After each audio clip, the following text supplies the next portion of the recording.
അന്ന് ഒറ്റമുറിയുള്ള വീട്ടിൽ 5-10 പേർ ഒരുമിച്ചു താമസിച്ചിരുന്നു.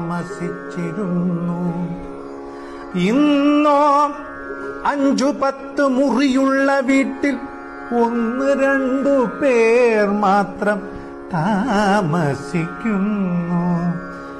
അന്ന് 1000 പേരെ സഹായിച്ചവനെ ആരും അറിയാതെ പോകുന്നു. ഇന്നോ ഒരാളെ സഹായിച്ചവനെ 1000 പേർ അറിയുന്നു. അരച്ചാൺ വയറിനു വേണ്ടി നമ്മൾ കിലോമീറ്ററുകളോളം നടന്നു ജോലി ചെയ്തിരുന്നു അന്ന്. ഇന്നോ ഒരു ചാൺ വയർ കുറയ്ക്കാൻ നമ്മൾ കിലോമീറ്ററുകളോളം നടക്കുന്നു എന്നും അന്നോ നാം ജീവിക്കാനായി ഭക്ഷണം കഴിക്കുന്നു.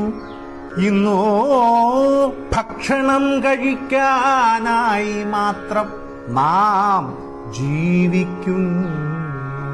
അന്നു വീട്ടിനകത്തിരുന്നു ഭക്ഷണം കഴിച്ച് പുറത്ത് കക്കൂസിൽ പോകുന്നു. ഇന്നോ പുറത്ത് ഭക്ഷണം കഴിച്ച് അകത്ത് കക്കൂസിൽ പോകുന്നു. അന്ന് അധ്യാപകരുടെ കയ്യിൽ നിന്ന് അടികിട്ടാതിരിക്കാൻ കുട്ടികൾ പ്രാർത്ഥിക്കുന്നു. ഇന്നോ കുട്ടികളുടെ തല്ലു മേടിക്കാതിരിക്കാൻ അധ്യാപകർ പ്രാർത്ഥിക്കുന്നു.